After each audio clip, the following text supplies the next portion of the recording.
With the right level of imagination and the ability to keep the viewer in suspense, series become a great way to spend your free time. In addition, they have recently become much more popular than feature-length films. The thing is that the series does not hurry to overload the viewer with events, and therefore they seem to him easier and more understandable. In addition, the very duration of series is usually less than a feature film. But, of course, in order for the series to cause you nothing but positive emotions, it is necessary to give it the proper attention. And then each episode will line up in a huge puzzle, and fully reveal to you the whole idea of the creators, making each scene more complete, clear and coherent. All this will allow the viewer to fully immerse themselves in the events to enjoy every moment. According to official sources, the new episode will be released in the very near future. The premiere show is scheduled for January 22nd. Before the premiere, it had already gathered an unprecedented amount of excitement, assuring that the finale would leave viewers in shock. Indeed, some will be happy with the finale, while others will be left with their unfulfilled speculations. No series is without that. In the meantime, we look forward to the premiere so we can finally immerse ourselves in this wonderful world. While waiting for such a wonderful series, it will not be superfluous to think of other similar cult series that surprised many with their fascinating plot. Perhaps many of them will be a great discovery for you.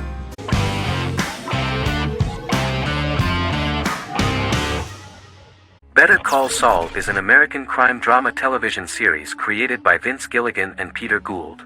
It is a spin-off, prequel, and a sequel to Gilligan's previous series, Breaking Bad. Set primarily in the early to middle part of the 2000s in Albuquerque, New Mexico, the series develops Jimmy McGill, an earnest lawyer and former con artist, into an egocentric criminal defense attorney known as Saul Goodman. Also shown is the moral decline of retired police officer Mike Ehrmantraut, who becomes closely affiliated with the Juarez drug cartel to support his granddaughter and her widowed mother. These two storylines are mostly told separately but do converge when Jimmy and Mike work together. At the start of the series, Jimmy struggles financially while working as a court-appointed lawyer. He lives in the back room of a nail salon which doubles as an office. Better Call Saul has received critical acclaim, with particular praise for its acting, characters, writing, direction, and cinematography. Many critics have called it a worthy successor to Breaking Bad and one of the greatest television series of all time, with some deeming it superior to its predecessor. It has garnered many nominations. Vince Gilligan and Peter Gould began planning a television spin-off of Breaking Bad as early as 2009. Each episode's title sequence features a different low-quality image that recalls Saul Goodman's days on Breaking Bad. This includes the inflatable Statue of Liberty balloon that sat atop Saul's office, a drawer of burner phones kept in his desk, and a bench that advertised his business at a bus stop. Gould and Gilligan were inspired by the notoriously low production values of 1980s public access television, and from the fact that Saul Goodman's ads on Breaking Bad were done in the same style. They intended for the title sequences to appear purposefully awful in order to stand out from those of its contemporaries, which generally had increased visual quality and production standards. Some of the title sequences were put together from unused footage from Breaking Bad, but others were filmed specifically to create new ones. Better Call Saul has received critical acclaim and is considered to be an outstanding example of how to successfully produce a prequel and spin-off work that defies expectations. Many critics have called Better Call Saul a worthy successor to Breaking Bad, and some have even deemed it superior to its predecessor.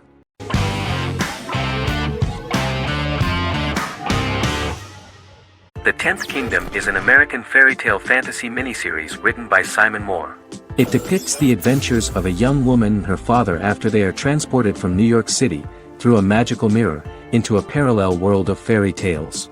From the first episode, the series has won the hearts of millions of people around the world. In a hidden realm, fairy tale characters inhabit 9 magical kingdoms where an evil queen plots to rule them. She is held in a 4th kingdom prison. This kingdom is under the rule of Prince Wendell, the spoiled, arrogant grandson of Snow White. Weeks before his coronation ceremony, the queen enlists the help of the brutal Troll King and his 3 children to release her right before the prince makes his annual visit to the prison. Prince Wendell is captured by the evil queen, who is his wicked stepmother. She turns him into a golden retriever while her very own retriever is transformed into a facsimile of Wendell. In a panic, the transformed prince flees through the prison, stumbles across a mirror portal in the basement, and is transported to New York City. The Troll King orders his bumbling children Burley, Blabberwort, and Bluebell to bring back the escaped prince while the queen releases a half-wolf prisoner to retrieve him instead. Meanwhile, regular Manhattan inhabitants, headstrong waitress Virginia Lewis and her oafish father Tony are entangled in the mishaps caused by the new magical arrivals to the city, including Wolf falling helplessly in love with Virginia and Tony being given 6 wishes, which he foolishly uses for personal gain, upon which they have a tendency to backfire.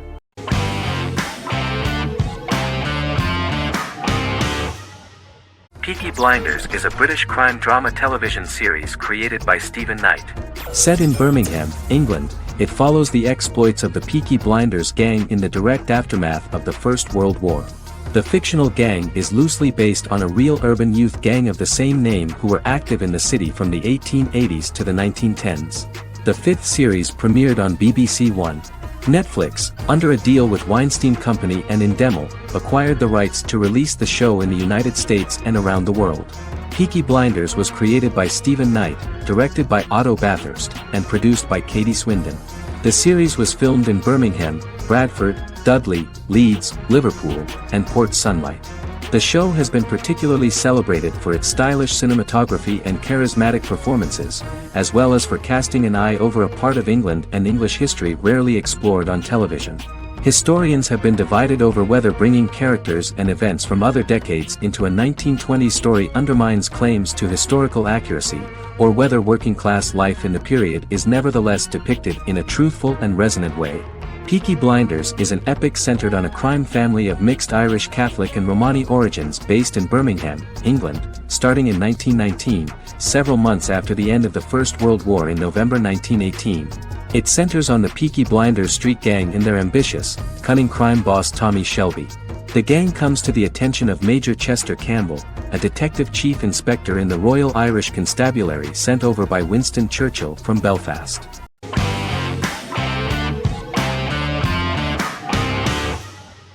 Scrubs is an American medical comedy drama television series created by Bill Lawrence that aired from 2001 to 2010 on NBC and later ABC. The series follows the lives of employees at the fictional Sacred Heart Hospital, which is a teaching hospital. The title is a play on surgical scrubs and a term for a low-ranking person because at the beginning of the series, most of the main characters are medical interns. The series was noted for its fast-paced slapstick and surreal vignettes presented mostly as the daydreams of the central character, John Dorian, played by Zach Braff. The main cast for all but its last season consisted of Braff, Sarah Chulke, Donald Faison, Neil Flynn, Ken Jenkins, John C. McGinley, and Judy Reyes. Scrubs focuses on the unique point of view of its main character and narrator, Dr. John Michael Dorian for the first 8 seasons, with season 9 being narrated by the new main character Lucy Bennett. Most episodes feature multiple storylines thematically linked by voiceovers done by Braff, as well as the comical daydreams of JD. Almost every episode title for the first 8 seasons begins with the word my. Bill Lawrence says this is because each episode is Dr. John Dorian writing in his diary. For the first 8 seasons, the series featured 7 main cast members, with numerous other characters recurring throughout the course of the series. Starting with the 9th season, many of the original cast left as regular characters, while 4 new additions were made to the main cast. The first season introduces John Michael Dorian and his best friend Christopher Turk in their first year out of medical school as interns at Sacred Heart Hospital. JD meets his reluctant mentor Perry Cox, an attractive female intern named Elliot, on whom he develops a crush. The hospital's janitor, who goes out of his way to make JD's life difficult. Chief of Medicine Dr. Bob Kelso, who is more concerned about the budget than the patients. And Carla Espinoza, the head nurse who eventually becomes Turk's girlfriend. The characters face romance and relationship issues, family obligations, overwhelming paperwork, long shifts, dealing with death of patients, and conflicting pressures from senior doctors.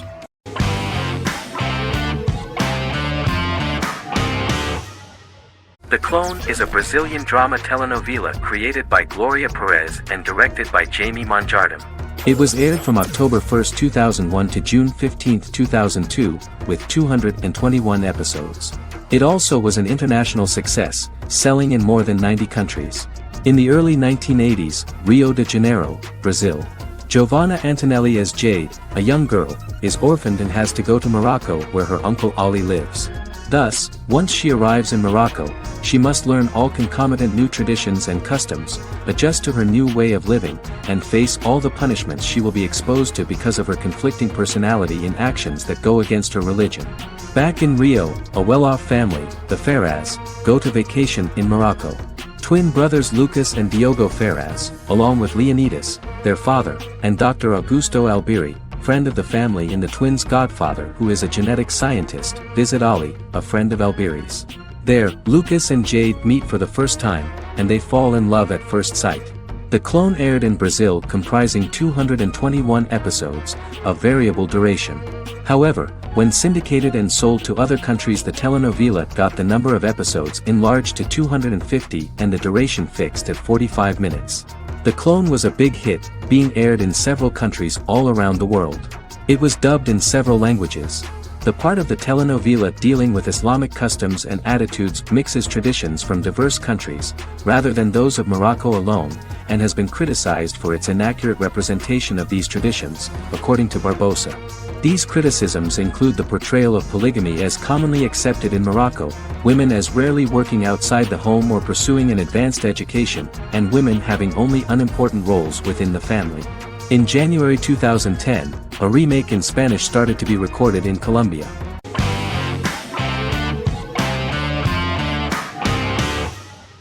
The X-Files is an American science fiction drama television series created by Chris Carter.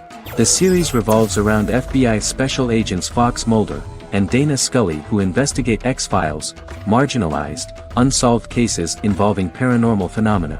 The X-Files was a hit for the Fox network and received largely positive reviews, although its long-term story arc was criticized near the conclusion.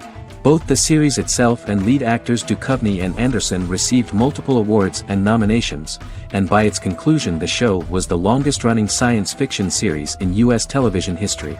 Duchovny had worked in Los Angeles for 3 years prior to The X-Files. At first he wanted to focus on feature films.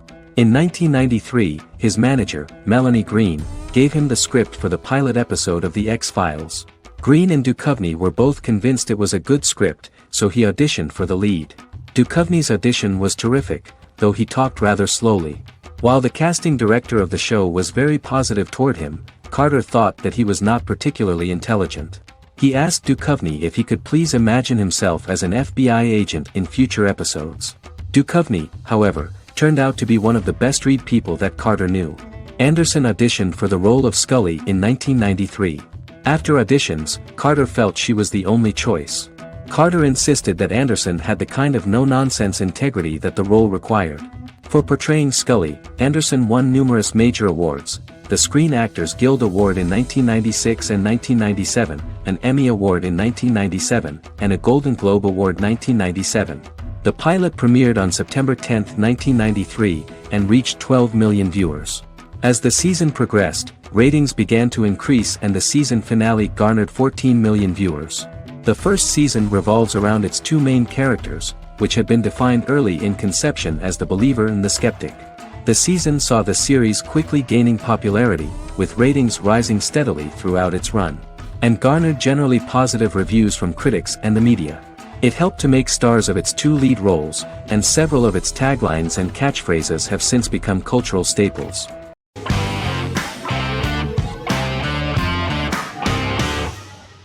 Squid Game is a South Korean survival drama television series created for Netflix. The series revolves around a contest where 456 players, all of whom are in deep financial debt, risk their lives to play a series of dangerous children's games for the chance to win a 45 billion won prize. The title of the series draws from a similarly named Korean children's game. Hwang had conceived of the idea based on his own economic struggles early in life, as well as the class disparity in South Korea and capitalism. Though he had initially written it in 2009, he was unable to find a production company to fund the idea until Netflix took an interest around 2019 as part of their drive to expand their foreign programming offerings. Squid Game was released worldwide on September 17, 2021, to critical acclaim and international attention. Around 2008, series creator had tried unsuccessfully to get investment for a different movie script that he had written, and he, his mother, and his grandmother had to take out loans to stay afloat, but still struggled amid the debt crisis within the country.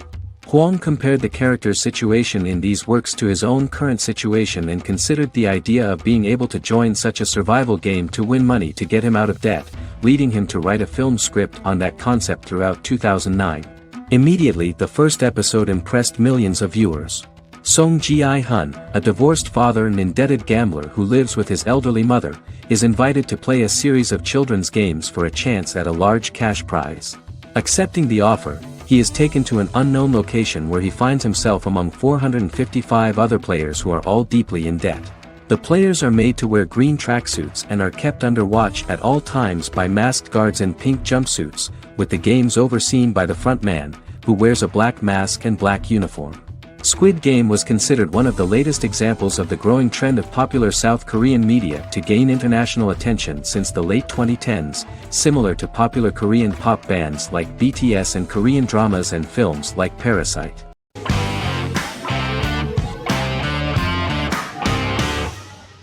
Legacies is an American fantasy drama television series, created by Julie Plec, that premiered on October 25, 2018. Legacies follows Hope Michelson, the daughter of Klaus Michelson and Haley Marshall, who is descended from some of the most powerful vampire, werewolf, and witch bloodlines. 17-year-old Hope attends the Salvatore School for the Young and Gifted. The school provides a haven where supernatural beings can learn to control their abilities and impulses. The first episode introduces the viewer to an interesting plot. Hope Michelson, a student at the Salvatore School for the Young and Gifted, assists her headmaster, Alaric Saltzman, in recruiting werewolf, Raphael, to the school.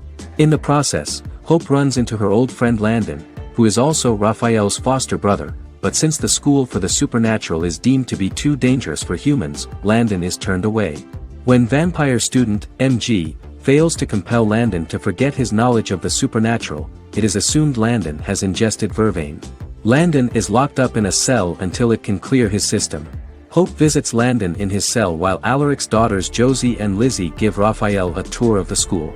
Hope tells Landon the truth about her supernatural origins. Knowing his memory will be erased, Landon kisses her. After Landon leaves, it is revealed the compulsions have still not worked and he stole a knife from the school before he left. Hope enlists Josie to help her locate the knife and Landon. Landon's bus explodes and as Sheriff Matt Donovan evaluates the crime scene, Alaric deduces it was Landon, who is missing, must be some kind of supernatural being. Hope vows to track him down.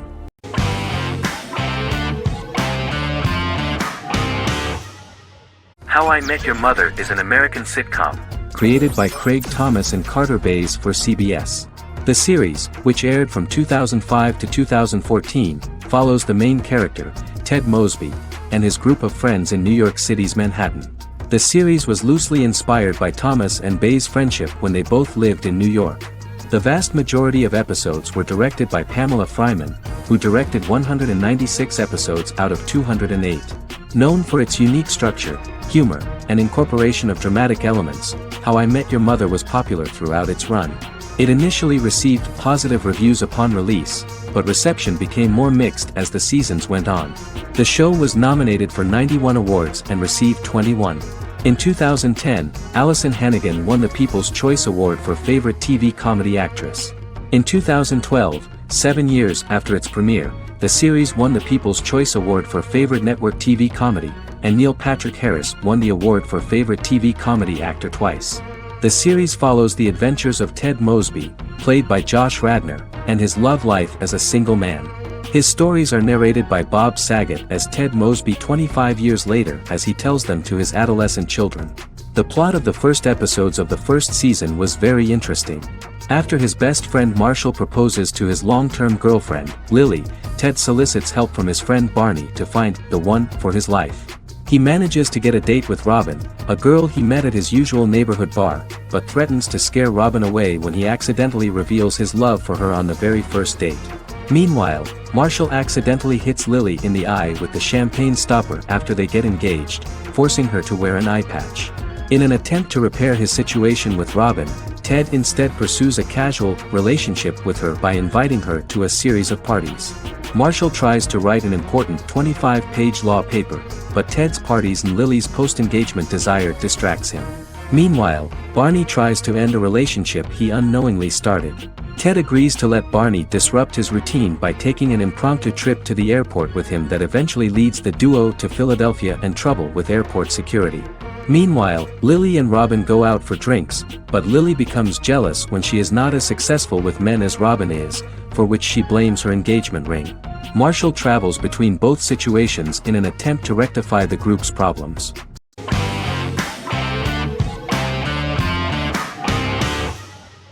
Lie to Me is an American crime drama television series. In the show, Dr. Cal Lightman and his colleagues in the Lightman Group accept assignments from third parties, commonly local and federal law enforcement, and assist in investigations, reaching the truth through applied psychology. The show received mostly positive reviews from television critics. Tim Roth as Dr. Cal Lightman, a brilliant expert in the science of body language, especially microexpressions, and founder of the Lightman Group, a private company that operates as an independent contractor to assist investigations of local and federal law enforcement through applied psychology.